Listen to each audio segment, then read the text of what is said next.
Terima kasih atas kesempatan yang diberikan. Kami akan mempresentasikan proyek yang kami buat tentang tema tempat wisata Tebing Breksi. Sebelumnya, kami akan memperkenalkan nama kami dari saya sendiri, Andrew Bambang. Ada teman saya. Saya Benaventura Octavito Cahyawan. Saya Marcelo Rinaldi. Nah, di sini kami akan membahas tentang 4 pokok dari pembahasan kami tentang objek wisata, map, observasi objek wisata, masalah dan solusinya. Tebing Breksi ini berasal dari abu vulkanik gunung api Nelanggeran pada jutaan tahun yang lalu. Kemudian mengendap menjadi batuan kapur. Kemudian menjadi tambang kapur dan sumber ekonomi bagi warga desa Sambirejo yang kemudian diteliti oleh dosen ITB dan UPN.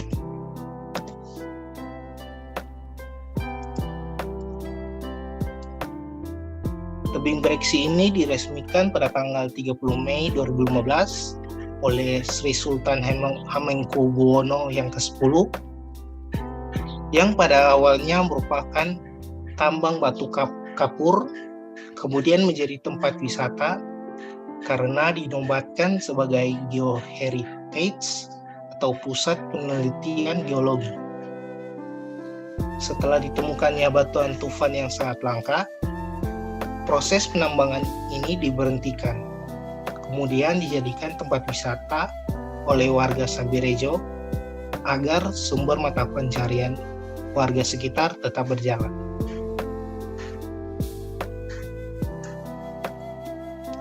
Ini adalah map dari tempat wisata Tebing Breksi yang kami ambil dari Google Maps.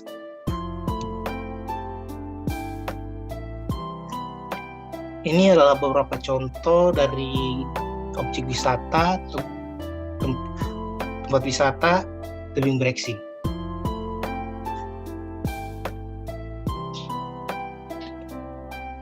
Apa saja sih yang bisa kita lakukan di sana?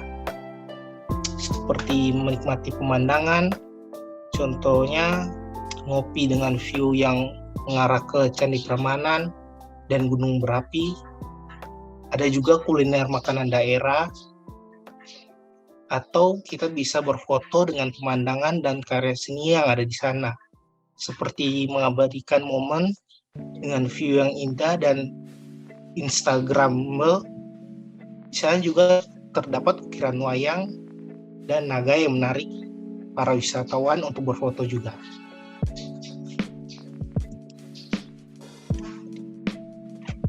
Selanjutnya akan dijelaskan oleh teman saya. Oke, selanjutnya adalah pengelola. Jadi, Tebing Breksi ini dikelola oleh Kolik Budianto sebagai ketua dan wakil masyarakat pengelola Tebing Breksi yang bernaung di bawah pemerintahan daerah Kecamatan Prambanan.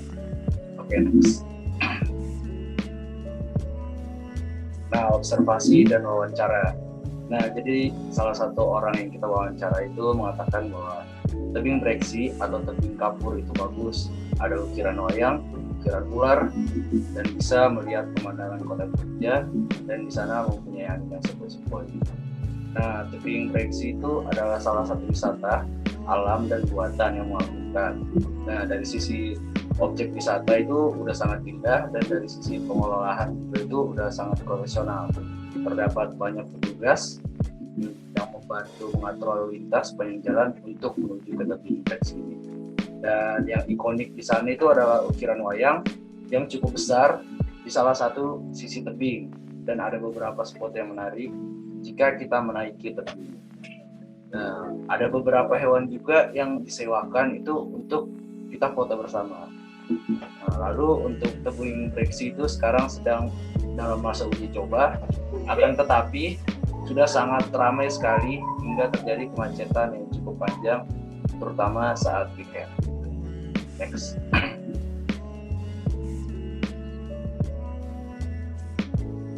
Oke, peduli lindungi yang juga sering error di tebing breksi itu menimbulkan bahaya.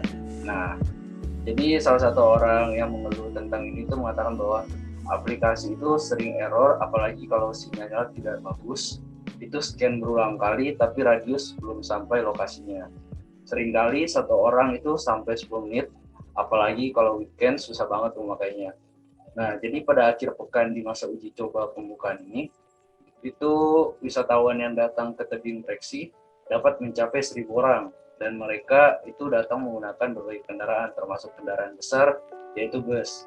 Nah, bila aplikasi peduli lindungi ini error, itu akan terjadi kemacetan menuju tebing breksi, dan kemacetan itu sangat curam sehingga kenyamanan dan keselamatan wisatawan itu dapat terancam. Next.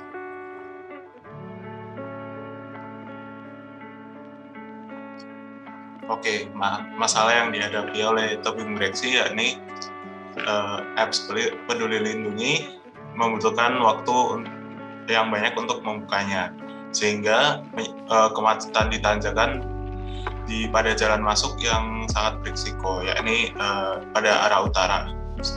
Akan saya jelaskan nanti.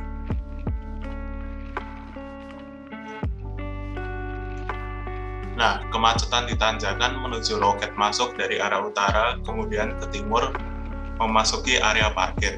Yang saya kasih lingkari berwarna merah ini merupakan tanjakan menuju loket masuk parkir tersebut. Hal ini berbahaya dikarenakan kemacetan di tanjakan bagi mobil dan bis manual bisa mengakibatkan kampas rem memanah sehingga meningkatkan risiko rem blong.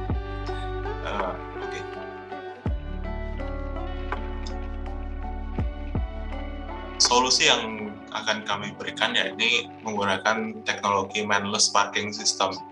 Nah, sistem ini tuh seperti menggunakan mesin dengan tombol yang oleh manusia, seperti yang pada mall-mall yang Anda pernah kunjungi.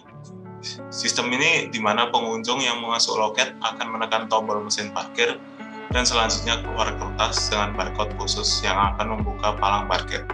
Setelah itu, pengunjung bebas menentukan lokasi parkir yang diinginkan dan yang telah disediakan oleh pengelola.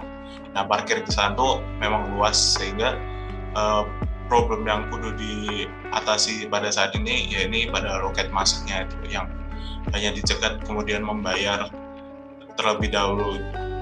Oke.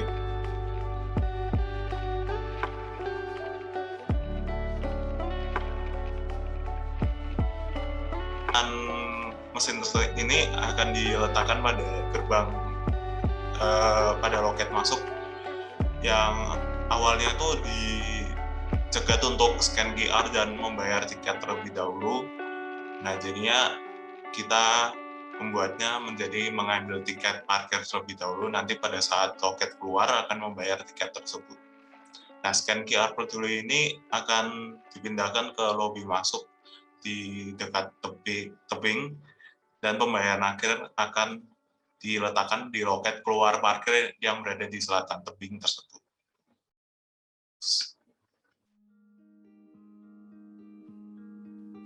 Nah, sistem masuk dari utara, yakni tanjakan diperlancar sesuai dengan arah panah di peta, yang bisa saya gambar dengan gambaran kasar seperti ini. Jadi sistemnya tuh masuk keluar lancar gitu, tanpa ada hambatan, kemudian ya mengurangi risiko.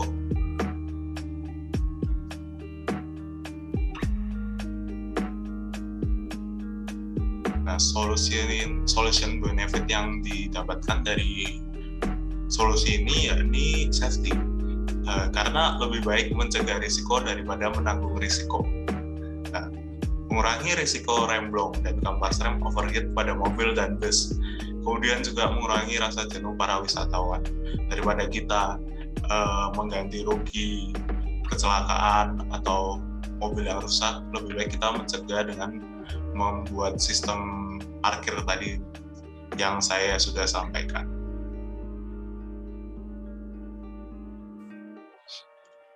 Oke, sekian dari presentasi kami.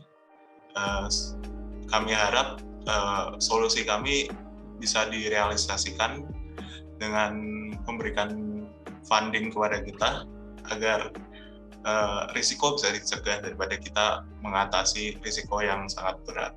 Ya. Terima kasih.